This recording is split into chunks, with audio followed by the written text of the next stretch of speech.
Hello guys, here's the thing most people get wrong. They squeeze, they scrub, they slap on a pore strip and rip it off and feel that brief, satisfying pull. And 3 days later, the blackheads are back. Maybe even worse. And it starts to feel like your skin is just broken. Like nothing works. But here's what's really happening. And this is where everything shifts. Blackheads aren't a hygiene problem. They're not a sign that your skin is dirty. They're a structural response. Your pores are doing exactly what pores do. They're just doing it a little too enthusiastically. When you understand that, you stop fighting your skin and you start working with it. That's exactly what this process is about. Clear explanation. So let's talk about what a blackhead actually is, because it's simpler than it sounds. Your pores produce oil. That oil travels up and out to protect your skin. But sometimes it gets slow. It lingers. It mixes with dead skin cells inside the pore, and that mixture oxidizes when it meets the air. That oxidation is what turns it dark. Not dirt, not bacteria, just chemistry. The nose is especially prone to this because the pores there are naturally larger. The skin is oilier and it's right in the middle of your face, exposed to everything. The good news?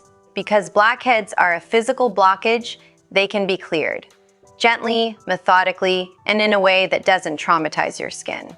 And that's exactly what we're about to do. Purpuration. Purpurations. Before we touch anything, we prepare.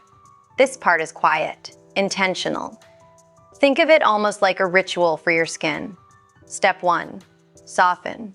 Wash your face with a gentle, non-stripping cleanser. Pat dry. Then either hold a warm, damp towel over your nose for about 60 seconds or lean gently over a bowl of warm steam. Not hot.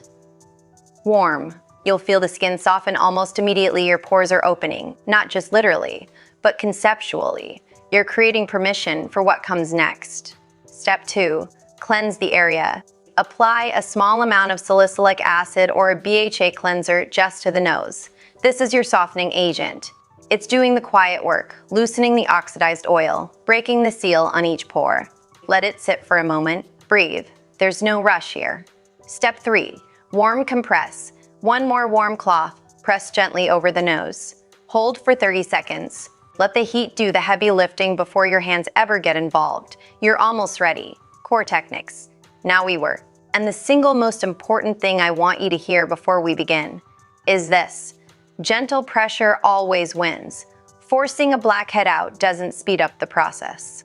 It damages the wall of the pore, causes inflammation, and can turn a blackhead into something much harder to deal with. Slow and steady. Every time. Technique 1. The 2-finger roll. Wrap your fingertips in a clean tissue or use gloved hands. Place your fingers on either side of the blackhead, not directly on top of it, and apply slow, downward rolling pressure. You're not squeezing inward. You're encouraging upward movement. There's a difference. If it doesn't budge immediately, stop. Move on. Come back.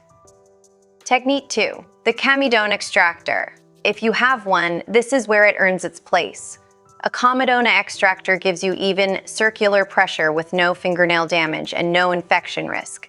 Place the loop around the blackhead gently. Press down with a slight rocking motion. You'll see the contents move upward and out, slowly, cleanly. It's deeply satisfying to watch, and deeply effective when done right. Technique 3. Clay mask layering. For blackheads that aren't ready to extract, don't force them. Apply a kaolin or bentonite clay mask over the nose after your warm prep. Leave it for 10 minutes. As it dries, it draws. It pulls excess oil and loosens the plug from the inside. After rinsing, come back to the extractor, and you'll find many of them release with almost no pressure at all. That is what working with your skin feels like. A sapien and mysticus. Before we move forward, a few things that matter. Mistake 1. Doing this on dry, unprepared skin. No seam. No softening. No extraction. The prep isn't optional. It's the whole reason this works. Mistake 2. Extracting the same spot twice in one session. If it didn't come out cleanly the first time, leave it. Come back in 2 or 3 days. Repeated pressure creates swelling, broken capillaries, and can leave marks that take weeks to fade. Mistake 3. Pore strips as a long-term solution. They remove the very tip of the blackhead, but leave the root behind. And they can strip the skin's natural moisture barrier if used too often. They're a short-term visual fix, not a treatment. Mistake 4, skipping aftercare. This is the step most people skip, and it's arguably the most important. What you do in the 30 minutes after an extraction shapes how your skin heals. Post-care, lack recovery, your skin has just done something. Honor that. First, a gentle alcohol-free toner. Something with witch hazel, niacinamide, or centella. Apply it with soft, patting motions. Don't rub. Let it settle. This helps close the pore, calm any mild redness, and begin rebuilding your skin's surface. Next, a lightweight, non-comedogenic moisturizer. This is not optional. Your skin barrier needs to be supported right now. Without hydration, it will overproduce oil to compensate, and you'll be back at square one faster than you'd like. If there's any visible irritation, a thin layer of pure aloe vera or a barrier cream, like Vaseline over just the extracted areas, works beautifully overnight. No makeup for the next few hours if you can help it. Let your skin breathe. Let it heal. It's earned it. Prevention, psychology. Here's the shift that keeps blackheads from coming back as aggressively. It's not one product. It's a rhythm. Twice a week, a BHA exfoliant on your nose. Salicylic acid works inside the pore, not just the surface. It's the single most effective preventative tool available. Daily, a gentle, non-pore clogging moisturizer.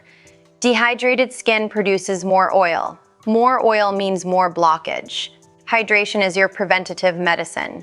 Weekly, a clay mask on oily zones. Think of it as maintenance, not crisis management. And the smallest thing that makes the biggest difference? Changing your pillowcase twice a week. The oil and residue it absorbs comes right back to your face every night. A clean surface changes everything. You're not chasing perfect skin. You're building a relationship with your skin, and relationships take consistency, not perfection. Thank you for watching.